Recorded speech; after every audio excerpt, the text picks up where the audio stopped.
우리 옆 사람하고 인사합시다. 우리 집사님은 복 있는 사람입니다. 복 있는 사람들입니다. 복 받은 분들입니다. 지난 주일 말씀에 우리 에베데돔의 복이라는 말씀을 전했는데 혹시 기억나십니까? 기억나시는 분들에게는 오베데돔의 복이 있을지어다. 그 복을 그대로 받으시길 축복합니다. 제가 지난주에 복 얘기하니까 우리 성도님들이 참 좋아하시더라고요, 보니까. 그래서 그런 것 같아요. 복을 싫어하시는 분은 없죠. 신자나 불신자나 우리 한국 사람은 복 좋아하잖아요. 복. 연초부터 해서 늘 복 얘기하는데요. 그래서 이번 주부터 몇 주에 걸쳐서 이 복에 대한 얘기를 좀 하려고 그래요. 그래서 더 블레싱, 축복에 대한 주제를 가지고 함께 나누기를 소망합니다. 말씀 나눌 때 여러분에게 큰 복이 임하기를 축복합니다. 가끔 우리 성도님들은요, 예수 믿는 사람들은 복을 오해하는 경우가 있어요. 그래서 마치 복을 달라고 기도하는 것은 하나님께 죄송스럽고 꼭 믿음이 없는 사람들이 하는 기도로 생각을 해요. 복 달라고 기도하는 건. 그래서 신앙 좋은 사람은 복을 달라고 기도하지 않고 뭐 사명을 감당하게 해달라고 그러고 십자가 지게 해달라고 기도하고 충성하고 헌신하겠다 뭐 이런 기도를 해요. 물론 좋습니다. 하지만 복을 달라고 기도하는 게 결코 나쁜 거냐? 그렇지 않아요. 아마 이런 분들은 그런 이유 있을 거예요. 기복주의, 기복주의, 그러니까 기복주의 신앙 있죠. 아마 그거에 나쁘다. 기복주의 신앙이 나쁘다. 막 거기에 우리가 이렇게 젖어 있어가지고 복 자체를 이 거부하거나 문제로 생각하는 경우가 있는데요. 당연히 기복주의 신앙은 성경적이지 않습니다. 기복주의라는 건 뭐냐면 복을 주시는 분과의 어떤 관계나 영적인 교감이 없이 복 자체만을 목적으로 신앙하는 것을 기복주의 신앙으로 해요. 이건 성경적이지 않습니다. 그렇죠. 하나님이 복을 주시는 것이지 하나님 무시하고 복만, 이건 기복주의 신앙은 무속 신앙하고 같은, 무당들한테 자기는 아무 상관없이 무당이 복 빌어주면 그 복 받는 것으로 그렇게 생각하는 것은 옳지 않습니다. 그건 성경적이지 않아요. 자, 하지만 그렇다고 해서 우리가 복을 구하는 것, 기복, 복을 빈다, 이게 빈다는 표현보다는 구복, 복을 구한다, 뭐 이게 더 좀 좋은 말인 것 같아요. 그래서 복을 구하는 것까지 나쁘냐? 절대 그렇지 않아요. 왜냐하면 성경에 보면 복이라는 단어, 영어 성경으로 보면 복이라는 단어가 성경 전체에 한 600번 이상 나왔어요. 그러니까 얼마나 복이라는 단어가 성경에 많이 나왔냐고요. 심지어는 하나님이 인간을 처음 창조하시고 처음 말씀하실 때 어떤 말씀부터 하시냐면 창세기 1장 28절 말씀 보니까 하나님이 그들에게 뭘 주시며, 복을 주시며, 인간을 하나님의 형상대로 창조하시고 그들에게 첫 번째 하나님이 하신 말씀은 그들에게 복을 주시며 그들에게 이르시되 생육하고 번성하여 땅에 충만하라, 땅을 정복하라. 하나님이 맨 처음에 백성들, 하나님의 자녀들에게 약속한 게 뭐냐면 복을 약속하셨어요. 복을. 얼마나 복이 처음부터 시작이 되는 겁니다. 그래서 이 말은 무슨 얘기냐면 우리 하나님은요, 한번 해볼까요? 만복의 근원자이시다. 그렇습니다. 하나님은 만복의 근원자이세요. 그러므로 우리 하나님께 복을 주세요, 복을 내려주세요, 이것은요 절대 잘못된 기도가 아닙니다. 문제는 복 자체가 신앙의 목적이 돼버리고 인생의 목적이 돼버리면 그것이 문제가 되는 것이지, 우리가 그리스도를 통해서 복음을 통해서 그 안에서 주시는 그 복, 우리가 받아 누리는 복, 풍성하게 누리는 복은 정말 좋은 것입니다. 오히려 성도라면 복을 받을 권리와 특권이 있다. 할렐루야. 하나님 자녀라면 복을 받을 특권과 권리가 있다는 것을 꼭 기억하셔야 돼요. 자, 그런데요, 우리가 기억해야 될 것은 구약 성경과 신약 성경, 만복의 근원이신 하나님이 복을 주신다는 의미에서 본질적으로는 복의 의미가 같습니다. 그런데 내용을 보면 조금 달라요. 우리가 구약에서 가장 대표적인 복에 대한 말씀이 나온 것이 신명기 28장이에요. 우리가 기도할 때 많이 쓰는 그 말씀이죠. 신명기 28장 4절부터 보면요, 내 몸의 자녀와 내 토지의 소산과 또 짐승 새끼, 소, 양의 새끼가 복을 받을 것이며 강주리와 떡반죽 그릇이 뭘 받으며 복을 받을 거죠. 또 6절 보니까 내가 들어가도 복을 받고 나가도 복을 받고. 우리 옆 사람한테 그렇게 합시다. 집사님 들어가도 복을 받고 나가도 복을 받으세요. 들어가도 복을 받고 나가도 복을 받을 것이고, 그 다음에 보세요. 여호와께서 너를 위하여 하늘의 아름다운 보고를 여시다. 보고, 창고. 하나님의 아름다우니까 축복의 창고를 여셔서 내 땅에 때를 따라 비를 내리시고 내 손으로 하는 모든 일에 뭘 주시리니? 복을 주시리니 내가 많은 민족에게 뭐라고 그랬어요? 꾸어줄지라도 너는 꾸지 아니할 것이다. 옆 사람한테 축복합시다. 집사님 꾸어줄지라도 꾸어지지 않는, 아니 꾸지 않는 인생 되세요. 시작. 꾸어줄지라도 꾸지 않는 인생이 되시기를 축복합니다. 한 번 더 꾼 건 빨리 갚으세요. 꾼 것은 빨리 갚으시고. 또 13절 말씀 보니까 우리 자녀들한테 기도하죠. 너는 머리가 되고 뭐가 되지 않는다. 머리가 되고 꼬리가 되지 않게 하시고 위에만 있고 아래 있지 않게 하소서. 이런 복이 신명기 28장에 쫙 얘기했어요. 한마디로 얘기하면 만사형통, 무병장수, 부귀영화, 자손번성, 뭐 그런 축복들이 쫙. 제가 볼 땐 절대 나쁘지 않아요. 이 성경에 약속한 복입니다. 할렐루야. 받을 수만, 따라합시다. 받을 수만 있으면. 별로 안 받고 싶은가 말을 안 하신 거 보니까. 자, 해봅시다. 받을 수만 있으면 받자. 이 복이에요. 그렇잖아요. 만사형통하고 무병장수하고 부귀영화, 자손번성 하는 모든 일이 들어가도 나가도 복을 받고, 얼마나 좋습니까? 받을 수만 있으면 복을 받는 것이 맞는 것 맞습니다. 그런데요, 신약에는 이런 복이 기록되어 있지가 않아요. 신기해요. 우리가 신학적으로 보면 계시의 점진성이라는 단어가 있어요. 계시의 점진성. 구약에서부터 신약됐던 그 계시, 복음이 점진적으로 선명하게 드러나는 거예요. 구약의 창세기 입장에서 이게 뭔지 몰랐던 것이 시대를 계속하면서 신약 성경에는 우리에게 주시는 복이 그 계시가 바로 예수님이었구나. 예수님을 통해서 구원해 주시는 거였구나. 그래서 계시가 점진적으로 발전하는 것처럼 실제로 이 복도요, 어떻게 보면 구약보다는 신약의 복이 더 발전된 복인데, 아까 여러분이 했던 그런 복이 아니에요. 신약 성경에는요 여러 가지 복이 있지만 그 대표적인 걸 한 가지 얘기한다면 아마 예수님이 산상수훈에서 팔복을 얘기했어요. 팔복. 자, 그 복은 어떤 복입니까? 심령이 가난한 자는 복이 있다. 애통하는 자는 복이 있다. 별로 아멘 잘 안 하잖아요. 애통하는. 그잖아요. 애통하는 자, 슬퍼하는 자가 복이 있다. 온유한 자는 복이 있다. 의에 줄이고 목마른 자는 복이 있다. 좋아요. 그런데 의를 위해서, 의가 누구냐면 주님을 위해서 박해를 받는 자는 복이 있다. 박해 안 받고 싶죠? 근데 성경에 박해를 받는 자는 복이 있다. 십자가를 지고 따르는 자는 복이 있다. 이런 복들이 얘기를 한 겁니다. 그러니까 신약에는요 완전히 복의 본질은 같아요. 하나님이 주시니까. 그런데 내용이요 완전히 바뀌었어요. 우리는 구약의 사람이에요, 신약의 사람이에요? 지금 구약의 사람 계시는 것 같네. 여러분 생각해 보세요. 신앙이 좋은 예수 믿는 사람들과 불신자들하고 비교를 할 때 육적인 복, 아까 무병장수, 만수무강, 이 부귀영화 같은 것들을 예수 믿는 사람들이 잘 받는 것 같아요? 예수 안 믿는 사람들이 잘 받는 것 같아요? 솔직히 얘기해 보세요. 제가 볼 때는요 예수 안 믿는 사람들이 그쪽 복은 더 훨씬 많이 받았어요. 절대적이에요. 절대적이에요.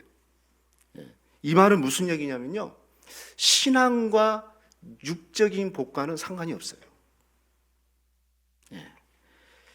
믿음이 좋은 사람이 육적인 복을 그런 거 성경에 있지 않아요. 한번 해볼까요? 여러분 예수님 다음으로 신약 성경에서 믿음 좋은 사람 얘기하라면은 사도 바울 선생님 얘기할 거예요. 사도 바울 선생님 얼마나 믿음이 훌륭하고 결혼도 하지 않고 복음을 위해서 평생 헌신한 사람이거든요. 그런데 그가 육적인 복을 막 넘치도록 받았을까요? 자손의 복도 없죠. 얼마나 복음을 위해서 고통당하고 매를 맞고 감옥을 얼마나 들어갔습니까? 근데 사도 바울을 향해서 누가 복이 없다고 얘기할 수 있을까요? 아무도 그렇게 얘기할 수 없어요. 종교개혁자를 딱 얘기하면 우리는 적어도 두 사람은 알아야죠. 루터와 칼빈 정도를 알아야 돼요. 이 두 사람은 세계를 뒤집은, 세계 역사를 사실은 뒤집은 사람이죠. 특히 칼빈 신학사상은요 아주 논리적이고 탁월해서 칼빈 신앙, 칼빈주의 신학이라는 그런 토대를 만들고 계보를 만들어서 많은 사람들이 칼빈주의를 따라갑니다. 그래서 이 칼빈의 이 신학은요 개혁 신학이라고 그래서 우리가 우리 교회 같은 장로교회의 신학의 뿌리가 됐고 미국 청교도들의 그들의 사상의 근간이 됐던 것이 뭐냐면 칼빈주의 사상이에요. 그러니까 미국을 세웠던 것이 뭐냐면 칼빈주의. 그래서 얼마나 훌륭했냐면 칼빈을 그 당시에 부를 때는 그냥 그렇게 부르지 않고요. 그 신학자, 정관사를 붙여가지고 그 신학자라고 그렇게 불릴 만큼 탁월한 신학자였어요. 그리고 그는 평생 동안 당시에 불의와 싸우고 잘못된 신학과 싸우면서 생명을 걸고 싸운 헌신된 사람이에요. 자, 그런데 그렇게 헌신했으면 칼빈 같은 사람들이요 정말 복을 많이 받은 사람이 돼야 됩니다. 칼빈은요 31살 때 결혼을 했어요. 어떤 여자를 만나서 결혼했으면 좋을까 하고 칼빈이 기도했어요. 그래서 여러 가지 조건을 따지면서 이 조건 따지는데 아무것도 필요 없다. 오직 믿음 좋으면 된다. 신실한 여자면 된다. 라는 조건을 걸고 이제 아내를 구하기 시작했어요. 그런데 칼빈이 누구를 만났냐면 믿음 좋은 여자만 만나면 된다. 이렇게 기도했어요. 누구를 만났냐면요. 자녀가 7명 딸린 가부를 만난 거예요. 네. 그와 결혼해가지고요. 그래도 행복하게 살다가 옥동자를 낳는데 옥동자가 몇 년 살지 못하고 죽어버렸어요. 아들 하나가 죽어버렸어요. 부인도 몸이 약해가지고요. 함께 사는 기간은 9년밖에 되지 않고 아내가 죽은 다음에 남겨둔 7자녀를 자기가 다 감당해야 됐어요. 근데 칼빈도요. 혼자 독신으로 15년을 살았는데 살면서 몸이 너무 약했어요. 그의 정기에 보면은 두통, 천식, 소화불량, 열병, 담석증, 통풍. 그러니까 병은 모든 게 다 그냥 다 가지고 있는 사람이에요. 얼마나 위장이 안 좋았으면 하루에 10년 동안을 하루에 한 끼만 먹고 살았어요. 하루에 한 끼, 10년 동안을 하루에 한 끼만 먹고 살았고요. 그래서 결국 그도 오래 살지 못하고 54살에 세상을 떠났습니다. 그는 비록 짧은 삶을 살았지만 많은 일을 했어요. 그러면서 그가 죽으면서 유언을 남기기를 내 무덤에 묘비를 세우지 마라. 그 이유는 하나님의 영광이 가려울까 봐 묘비 세우지 말고 그냥 평무덤으로 그냥 있는 둥 없는 둥 해라. 그래서 칼빈의 무덤은 실제로 무덤이 없어요. 이 지금 있는 무덤이 진짜인지 아닌지 몰라요. 여러분, 이렇게 훌륭하게 믿음 좋은 사람임에도 불구하고 우리가 생각할 때 우리가 지금 기억하고 있는 마음에 자리 잡고 있는 복을 받았느냐? 복을 받지 못했어요. 명예는 받았는지 모르겠어요. 유명한 신학자라는 명예는 받았는지 모르지만 건강, 장수, 가정, 자식, 물질 이런 것은 아무것도 없었어요. 아무것도 없이 그냥 갔어요. 그러면 이런 칼빈을 보고 누가 복 없는 사람이라고 얘기할 수 있을까요? 참 저 사람 복 없는 사람이다 라고 얘기할 수 있는 사람은 아무도 없어요. 우리가 기억해야 됩니다. 여러분, 장수의 복이나 물질의 복이나 우리가 소위 말하는 그런 복은 절대적인 복이 아니에요. 있으면 감사하고 없어도 사실은 하나님이 주신 만큼 우리가 누리면 살면 되는 거예요. 그런데 중요한 건 뭐냐면 예수를 잘 믿어도 잘 믿는다고 해서 꼭 부자가 되는 건 아니다. 가난하게 살 수 있다. 예수를 믿어도. 그리고 이 부자가 되고 이것은 신앙하고 전혀 상관이 없어요. 전혀 상관이 없어요. 어떤 사람은 가난하게 살면서도 예수를 안 믿으면서도 부자가 될 수 있고 예수를 믿으면서도 가난하게 살 수 있다. 근데 어떤 사람은 이렇게 생각해요. 예수를 믿으면 반드시 부자가 돼야 된다. 그건 기복주의예요. 성경적이지 않아요. 가난하고 부자고 사는 것이 전혀 믿음하고 상관없다. 사도 바울부터 해서 성경의 모든 사람들이 그렇습니다. 그러니까 여러분이 혹시 예수를 잘 믿는데 나는 좀 가난하다, 전혀 기죽을 일이 없어요. 그건 믿음하고 전혀 상관이 없어요.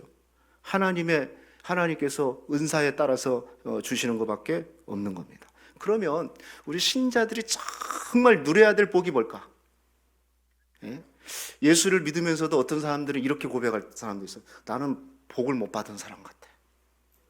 예수를 믿는 사람들 중에, 믿지 않는 사람이 얘기하는 게 아니고 예수를 믿는다고 하는 사람 중에서 나는 복을 못 받은 사람 같아. 제가 볼 때는 그런 고백은요, 아주 심각한 문제예요. 예수를 믿는다는데 나는 복을 못 받았다, 이렇게 얘기할 수 있는 말이 아니거든요, 이 말은. 오늘 우리가 정말 성도로서 누려야 될 복이 뭔가를 오늘 말씀을 통해서 우리가 찾았으면 좋겠는데요. 오늘 본문은, 우리가 읽은 본문은 12절입니다. 그런데 이 글을 쓴, 에베소서를 쓴 사도 바울이 어떤 상황이냐면, 에베소서는 옥중서신이에요. 로마의 감옥에서 지금 갇혀 있었는데 바울이 그 캄캄한 감옥에서 갑자기 찬송이 터졌어요. 그래서 3절 말씀 보니까 찬송하리로다 하면서 뭔가 흥분하고 감격 속에서 뭔가 편지를 에베소 교회에다가 딱 쓰는 거예요. 그래서 3절부터 14절까지는 우리는 12절이지만 원문으로 보면은 한 문장이에요. 그냥 쫙 한 문장으로 바울이 기록했던 말씀이 그 얘기인데, 3절 보십시오. 찬송하리로다 하나님 곧 우리 주 예수 그리스도의 아버지께서 그리스도 안에서 뭐라고 그랬어요? 하늘에 속한 모든 신령한 복을 우리에게 주시되. 바울이 찬송이 터진 이유가 있었어요. 뭘 바울이 발견했냐면, 예수 그리스도 안에서 하늘에 속한 모든 신령한 복을 하나님이 주셨구나, 요걸 깨닫는 겁니다. 그러니까 감옥에서도 찬송이 터진 거예요. 할렐루야. 보니까 하늘이라고 했어요. 하늘에 속한, 땅의 복이 아니에요. 하늘에 있는 복이었어요. 그리고 모든이라고 했어요. 모든. 그러니까 이것은 다 그 안에 다 있다는 거예요. 아주 근본적이고 절대적이라는 것이죠. 그리고 신령한 복이래요. 그냥 육적인 복이 아니고 영적인 복이라는 거예요. 육적인 복하고는 비교할 수 없는 그런 복, 하늘에 속한 모든 신령한 복을 내가 받았구나, 하나님이 주셨구나 하면서 찬송이 터진 거예요. 찬송이. 오늘 저와 여러분에게 이 찬송이 터지기를 주님의 이름으로 축원합니다. 자, 그러면 구체적으로 하나님께서 우리에게 주시는 하늘에 속한 신령한 복이 도대체 뭘까요? 세 가지 말씀드릴게요. 첫 번째는 뭐냐면, 성부 하나님의 선택으로 하나님의 자녀가 된 복이에요. 할렐루야. 아멘을 하시면 복이 들어갑니다. 아멘을 하시면 복이 들어가요. 4절, 5절 같이 읽습니다. 시작. 곧 창세전에 그리스도 안에서 우리를 택하사 우리로 사랑 안에서 그 앞에 거룩하고 흠이 없게 하시려고 그 기쁘신 뜻대로 우리를 예정하사 예수 그리스도로 말미암아 자기의 아들들이 되게 하셨다라고 말씀했는데요. 하나님이 뭐 했냐면 우리를 택했다고 그랬어요. 선택하셨다. 여러분, 선택했다는 것은 뭐냐면 많은 사람들 중에서 이렇게 뽑은 거예요. 픽아웃 한 거예요. 이렇게 딱딱딱 뽑은 거예요. 그런데 언제 선택했다고 그래요? 창세전에. 창세전이 뭡니까? 창조 전에. 할렐루야. 이거 얼마나 신비스러운 일입니까? 우리가 예수를 믿는 것이 창세전부터, 나는 오늘 나온 것 같고 어제 나온 것 같고 1년 전에 나온 것 같은데, 아니요, 하나님은 이미 계획하고 계셨어요. 영원전부터 우리를 하나님께서 선택하신 거예요. 그래서 이게 선택의 놀라운 비밀이고 축복인 것이죠. 그런데 어떻게 선택하셨냐고 그랬냐면, 그의 하나님의 기쁘신 뜻 가운데서, 하나님 뜻 가운데서. 이 말은 쉽게 표현하면 이거예요. 하나님이 좋아서 마음대로 우리를 선택하셨다는 거예요. 하나님 마음대로. 따라합시다. 하나님 마음대로. 이걸 어려운 말로 얘기하면 하나님의 주권에 따라서, 절대 주권에 따라서, 내가 선택받을 기준과 자격이 있는 게 아닌데 그냥 하나님이 부족한데 나를 선택한 거예요. 그걸 하나님의 주권이라고 그래요. 내 주권이야. 하나님 주권으로. 우리는 전혀 여러분, 우리를 선택하는데 뭐 자격이 있어서 선택한 게 아니라니까요. 자격이 있어서 목사 되고, 자격이 있어서 장로 되고, 권사 되고, 집사 된 게 아니라, 오늘 이곳에서 예배 드리는 게 아니라, 그냥 하나님이 마음에 드는 거예요. 내가 너 선택하는 게 너무 좋은 거예요. 예. 그래서 오늘 이렇게 우리를 하나님이 예배 가운데 부르신 줄로 믿습니다. 예. 그런데 놀라운 것은요, 그리스도 안에서 선택한 거예요. 예수님 안에서.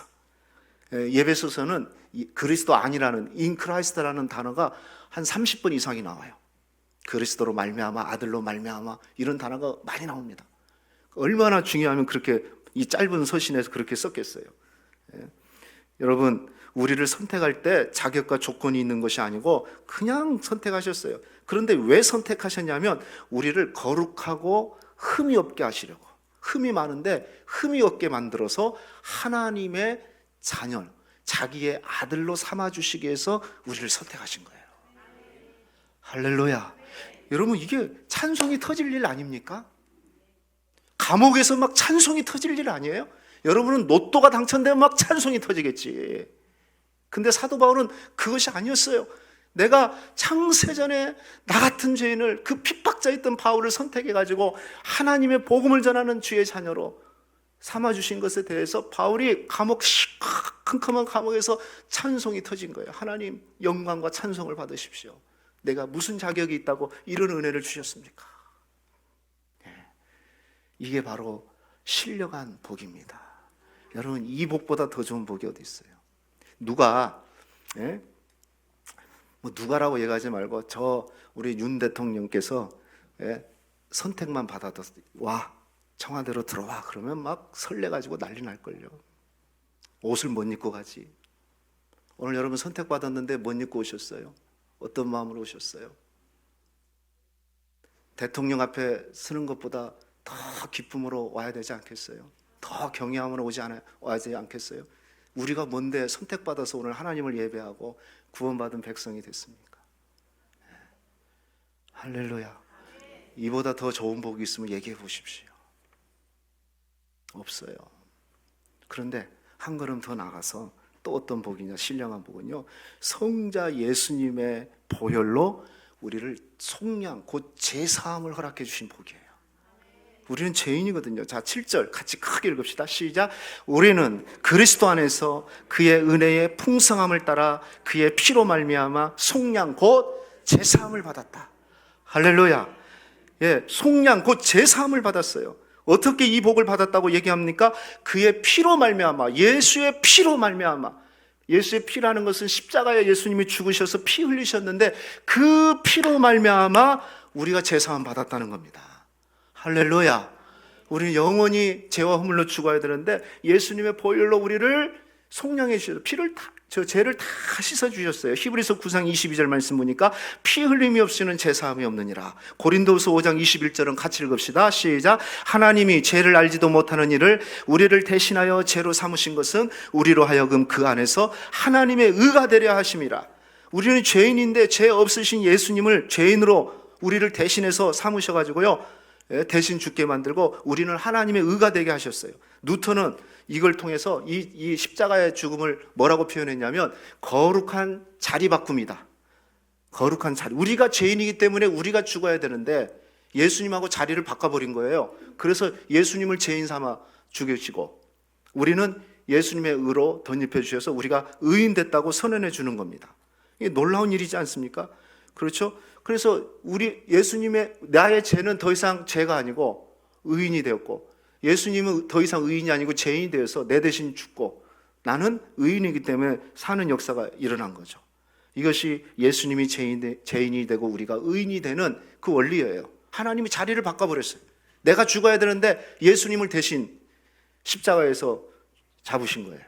그리고 그의 피로 말미암아 우리를 용서해 주는데, 예수님이 우리를 의롭다고, 하나님이 우리를 의롭다고 하시는 이유는 내 모습을 보고 한 게 아니라 내가 덮고 있는 예수님이 흘리신 그 피로 말미암아 우리를 죄 없다고 선언해 주시는 거예요. 예, 놀라운 얘기죠. 예. 그래서 이 제사함의 은총은, 그리고 또 뭐라고 그랬습니까? 무엇으로 됐다고 그래요?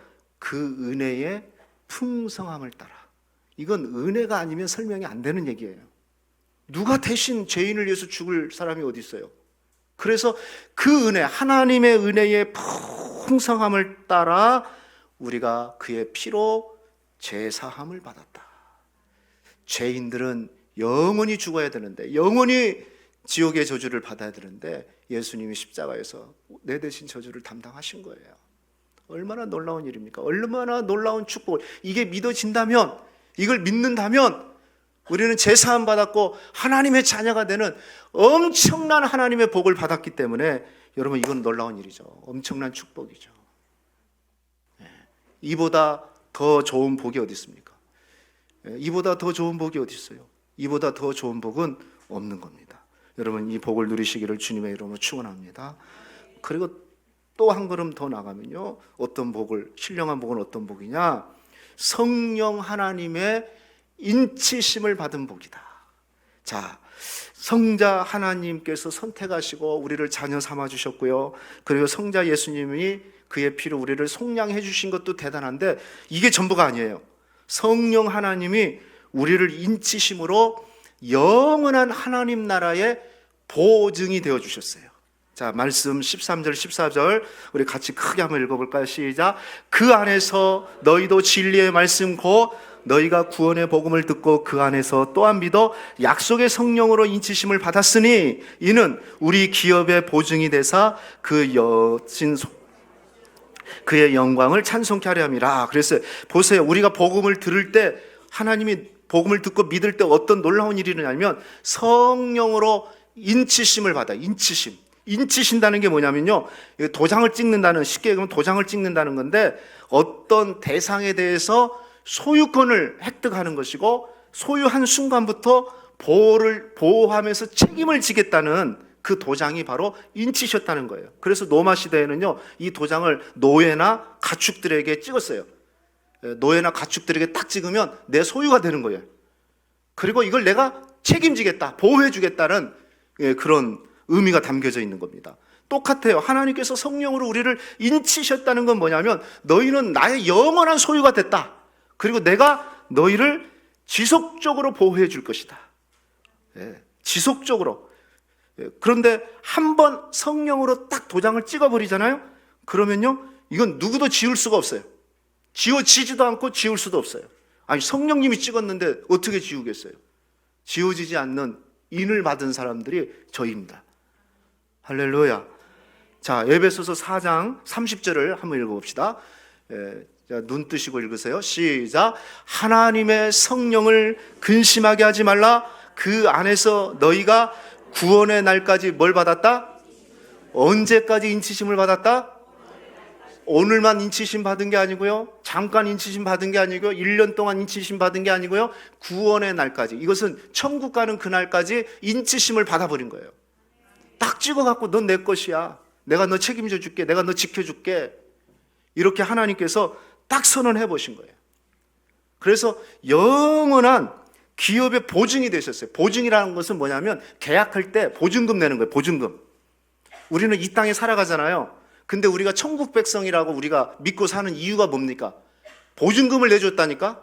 성령께서 이들은 예수를 믿어 하나님의 자녀, 성령이 그 안에 계시기 때문에 이들은 하나님 백성, 천국 백성이라고 이미 계약이 끝났어요. 그 보증금을 성령이 지어주신 거예요. 그러니 얼마나 중요합니까? 여러분, 보증을 쓸 때는 신뢰감이 필요한데요, 그 신뢰가 깨지면 아무 의미가 없는 거잖아요. 근데 하나님이 보증을 써요. 성령께서 보증을 서주셔서 이 땅에 사는 날 동안 주의 자녀로 살다가 천국 들어갈 때 자격이 없는 것 같은데 성령께서 변호해 주신 거예요.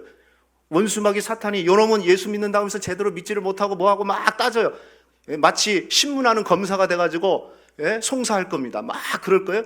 그런데 변호사 되신 성령께서 아니야, 내가 그 죄 다 해결했어. 내가 보증 섰어. 이 사람 천국 백성이라는 거 내가 보증을 서. 뭔 소리 하는 거야? 성령이 딱 보증 쓰니까요, 꼼짝 못 하는 거예요. 할렐루야. 여러분, 그 인치심이 뭡니까? 내 안에, 따라합시다. 내 안에 성령님이 계신다. 하나님이 내 안에 계셔요. 하나님이 첫 천국에 있는 게 아니에요. 저 막 돌아다니는 게 아니에요. 하나님은 성령으로 내 안에 계시는 거예요. 여러분 이거 진짜 믿으세요? 나는 이게 진짜 믿어지니까 얼마나 놀라운 일이 일어나는지 몰라요. 아니, 성령님이 내 안에 계신다. 너희 몸이 하나님의 성령이 거하는 성전인 것을 너희가 알지 못하느냐? 우리 몸 안에 성령이 계셔요. 성령이 계시면 어떻게 해야 될까요? 성령이 계시니까 함부로 뭘 먹으면 안 돼요. 술도 먹으면 안 되고 담배도 먹으면 성령께서 괴로워합니다. 그리고 성령이 계신 분들은 함부로 얘기를 못 해요. 성령님이 계시는데 막 입에서 이상한 말이 나오는 것은, 불신자보다 더 심한 말이 나오는 것은 이게 합당하지가 않아요. 그래서 늘 생각하셔야 돼요. 내 안에 성령님이 계시지. 여러분, 하나님이 내 안에 계신 것보다 더 큰 축복이 어디 있어요? 네? 이 은혜를 누리시기를 바랍니다. 그래서 성령이 내 안에. 그래서 너희는 성령을 근심케 하지 마라 그랬어요. 두려워하지 말고 의심하지 말고, 성령이 인치셨다는 것을, 구원의 날까지 인치셔서 함께 한다는 것을 두려워하거나 의심하거나 하지 마라. 그건 성령님께서 근심하는 일이에요. 생각해 보세요. 여러분, 자녀들이 엄청난 복을 받았어. 있는 것들이 많아. 근데 자녀들이 막 없는 거 하나 때문에 막 짜증을 내고 막 불평을 하고 막 엄마한테 막 땡깡을 쓰면요, 부모가 생각할 때 얼마나 좀 속상하겠어요. 준 것들이 너무 많고 받은 것들이 너무 많은데 몇 가지 아무것도 아니고 작은 거 하나 없다고 막 땡깡을 쓰고, 얘 엄마는 이걸 안 해주냐고 막 하면서, 보니까 별것도 아니요. 예? 그러면 얼마나 부모가 속이 상하겠어요. 하나님이 이런 어마어마한 복을, 심지어는 우리의 모든 죄를 용서해 주시고 아무 조건 없이 선택해서 하나님 자녀 삼아 주시고 성령으로 인치셔서 내 안에 평생 동안 구원의 날까지 내가 네 안에서 함께 할게, 이렇게까지 약속을 하고 이런 복을 주셨는데, 뭐가 조금 부족하다고, 돈이 조금 없다고, 뭐가 조금 안 된다고 막 불평하면요, 진짜 우리 하나님 성령님을 근심케 하는 일이에요. 여러분, 그런 일이 없기를 주님의 이름으로 축원합니다.